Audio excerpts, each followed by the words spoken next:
mass communication lesson 18 அதில் பார்த்தீங்கன்னாக்கா இப்போ நம்ம பேஜ் நம்பர் 84லேருந்து ஸ்டார்ட் பண்ணுறோம். 84 85 ஓகே. கிரியேட்டிவ் டைரக்டர், அதாவது ஸ்ட்ரக்சர் ஆஃப் ஏஜென்சின்னு இருக்குது. அதாவது ஏஜென்சிக்குன்னு ஒரு ஸ்ட்ரக்சர் இருக்குது, அந்த அட்வர்டைஸ்மெண்ட் ஏஜென்சிக்கு. அது என்ன ஸ்ட்ரக்சர்னு நம்ம பார்த்தோம், மறுபடியும் அதை இப்போ சொல்கிறேன். ஸோ பார்த்தீங்கன்னாக்கா ஓனர் இருப்பாங்க, ஓனரு இல்லை பிரசிடென்ட்னு சொல்லுவாங்க. அவங்களுக்கு கிரியேட்டிவ் டைரக்டர், மீடியா பிளானர்னு இருப்பாங்க. கிரியேட்டிவ் டைரக்டர் கீழே பார்த்தீங்கன்னா காப்பிரைட்டர், விஷுவலைசர்னு இருப்பாங்க. மீடியா பிளானர் கீழே மார்க்கெட் ரிசர்ச் டீம்ன்ட்டு இருப்பாங்க. அண்ட் ப்ரொடக்ஷன் இன்சார்ஜ்ன்ட்டு இருப்பாங்க. ஸோ இது இப்போ தனித்தனியாக இவங்க என்ன வேலை செய்கிறாங்கன்னு இப்போ நம்ம பார்க்க போகிறோம். First creative director. This is a senior position in an ad agency.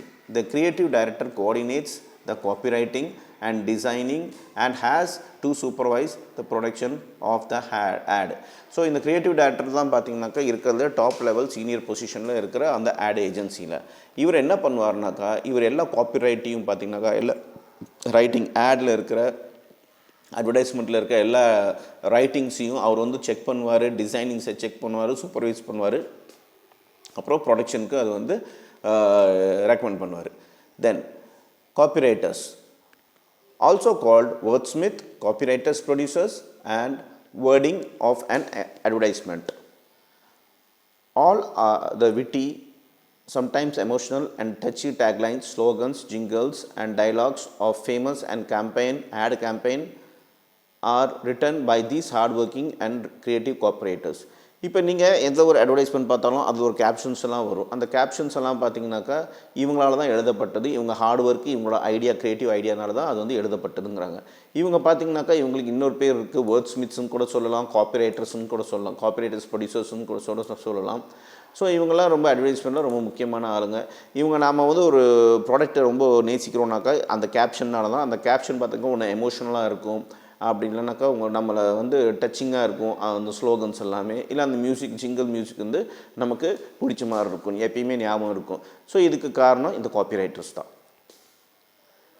Do you recall the Dara oil advertisement? Dara Shuddha Dara.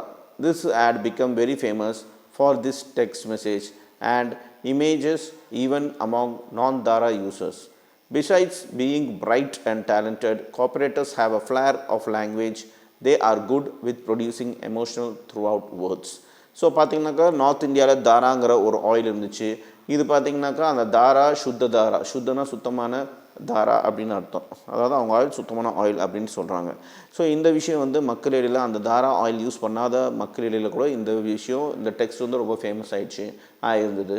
இது காரணம் அந்த காப்பிரைட்டர்ஸ் தான். அவங்களோட லாங்குவேஜ், அவங்களோட அந்த எப்படி அந்த விஷயத்தை, அந்த என்ன சொல்கிறது, அந்த விஷுவலைசேஷன் எவ்வளோ கிளியராக காட்டினாங்கிற விஷயத்தை பொறுத்து அது வந்து ஃபேமஸ் ஆயிடுச்சுன்னு சொல்கிறாங்க. விஷுவலைசர்ஸ், they are artists who create images based on what the cooperators has created. Visualizers may work with graphics, images, photographs, moving images and sounds. To put it simply, the visualizers design the ad. Which is your favorite ad these days? What is it about the visualization that you like? So இந்த விஷுவலைசர்ஸுங்கிறது யாருனாக்கா, இவங்க இப்போ வந்து இவங்க யார், காப்பிரைட்டர்ஸ் வந்து create பண்ணி கொடுத்துட்டாங்க, இந்த மாதிரி கண்டென்ட் தான் வேணும்ன்ட்டு விஷுவலைசர்ஸ் கொடுத்துருவாங்க. இந்த விஷுவலைசர்ஸ் என்ன பண்ணுவாங்க, கஸ்டமருக்கு ஏற்ற மாதிரி, அந்த ப்ராடக்ட்க்கு ஏற்ற மாதிரி எந்த கலரில் எந்த ஆப்ஜெக்ட் இருக்கணும், எப்படி வந்து அது வந்து விஷுவலைஸ் பண்ண வைக்கணும், ஃபோட்டோகிராஃபி, இமேஜ், கிராஃபிக்ஸு, சவுண்ட்ஸு, இதெல்லாமே பார்த்தீங்கன்னாக்கா இவங்க தான் மெயினாக பண்ணுறது, டிசைன் பண்ணுறது. ஸோ இவங்க தான் மெயினான விஷயமே இந்த விஷுவலைசர்ஸு. ஸோ இப்போ உங்களோட ஃபேவரட் ஆட் எதுன்னு கேட்குறாங்க. அதே ஆட்டம் எதை பற்றி நினச்சா அந்த ஆட் உங்களுக்கு ஞாபகம் வருது அப்படின்னு கேட்குறாங்க. Freelancers. A freelancer is a person who working independently for a people and has no long-term contract with any organization. In an ad agency, they can work as cooperators, jingle writers, radio announcers, artists, visualizers, technicians, writers, etc. So இந்த ஃப்ரீலான்சருங்கிறவங்க யாருனாக்கா, இவங்க யாருக்கிட்டையும் சம்பளத்துக்கு வேலை இருக்க மாட்டாங்க, ரொம்ப நாள் வேலை செய்ய மாட்டாங்க ஒரு இடத்துல. இவங்க பார்த்தீங்கன்னாக்கா இந்த ஆட் ஏஜென்சியில் ஒரு விஷுவலைசராக இருக்கலாம், ஒரு அனௌன்சர், ரேடியோ அனௌன்சராக இருக்கலாம், ஜிங்கிள்ஸாக இருக்கலாம், ஜிங்கிள் ரைட்டர்ஸாக இருக்கலாம், காப்பி ரைட்டர்ஸாக இருக்கலாம், டெக்னிக்கல் ரைட்டராக இருக்கலாம் அப்படிங்கிறாங்க. Production in charge. This person had the production department, the section which employ people with diverse talents. People skilled in printing technology, desktop publishing, DTP technology, photography, typography, videography, and video and sound editing work in this department. So இந்த production இன்சார்ஜுங்க பார்த்தீங்கன்னாக்கா பல talent இருக்க ஆளுங்களை வந்து employee பண்ணுறது, வேலைக்கு சேர்த்துறது தான் இவரோட வேலையை. பார்த்திங்கனாக்கா அந்த டிபார்ட்மெண்ட் இதாக இருக்கலாம், டெஸ்க்டாப் டிபார்ட்மெண்ட் இருக்கலாம், பிரிண்டிங் டெக்னாலஜி தெரிஞ்சவங்க இருக்கலாம், டிடிபி டெக்னாலஜி தெரிஞ்சவங்க இருக்கலாம், ஃபோட்டோகிராஃபி டெக்னாலஜி இருக்கலாம், டைப்போகிராஃபி தெரிஞ்சவங்க இருக்கலாம், வீடியோகிராஃபி தெரிஞ்சவங்க இருக்கலாம், வீடியோ சவுண்ட் எடிட்டிங் தெரிஞ்சவங்களா இருக்கலாம். ஸோ இந்த மாதிரி மல்டி டேலண்ட் ஆளுங்களை வந்து சேர்த்துறது தான் இந்த ப்ரொடக்ஷன் இன்சார்ஜோட வேலை.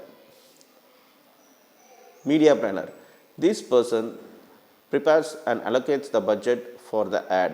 She selects the media, decides the frequency, size, the position of an advertisement. She is helped by the market research team from the ad agencies or research undertaken by the independent outside agencies.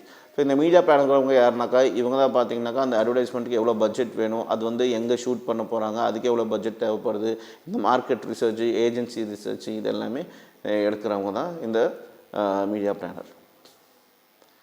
Market research. Have you seen people who often visit other people's homes and want to know which television the family uses and which soft drinks they prefer to consume? They are from the market research wing of the company, often the ad agency. Market research is the process of systematically gathering, recording and analyzing data and the information about customers. The information about customers' likes and dislikes helps in creating the ad campaign, launch a new products or service, improve existing products and services and expand into new markets. Market researchers can be used to determine which part of the population will purchase a product, service based or variables like age, gender and income level. So நம்ம வீட்டில் இருக்கும்போது பார்க்கலாம், ஒரு சில பேர் வந்து நம்ம என்ன டிவி யூஸ் பண்ணுறோம், என்ன ஷாம்பு யூஸ் பண்ணுறோம், என்ன இது சமையல் என்ன யூஸ் பண்ணுறோங்கிறலாம் ஒவ்வொரு டேட்டாவாக எடுத்துகிட்டு போவாங்க. இவங்களாம் யாருனாக்கா ஒரு பர்டிகுலர் கம்பெனியோட ரிசர்ச் டீம்லேருந்து வரவங்க. இவங்க என்ன பண்ணுவாங்கனாக்கா மக்களுக்கு எது பிடிச்சிருக்கு, எது பிடிக்கல, எந்த மாதிரியான மக்கள் வந்து எது வாங்குறாங்க, எந்த பாப்புலேஷன் எந்த ஏரியாவில் எந்த விஷயத்தை விரும்புகிறாங்க, எந்த ப்ராடக்ட்டை விரும்புகிறாங்க, இந்த மாதிரி விஷயம் எல்லாமே இவங்க ரிசர்ச் பண்ணி அவங்களோட எக்ஸிஸ்டிங் இதாக இருந்துச்சுனாக்கா, ப்ராடக்ட் இருந்துச்சுனாக்கா அதுக்கு ஒரு இது பண்ணுவாங்க. அது வந்து நல்லபடியாக மேலும் கொண்டுறதுக்காக ட்ரை பண்ணுவாங்க. அதுக்கு இந்த டேட்டாஸ்லாம் ரொம்ப யூஸ்ஃபுல்லாக இருக்கும். ஸோ அவங்க தான் மார்க்கெட் ரிசர்ச்சர்ஸ்.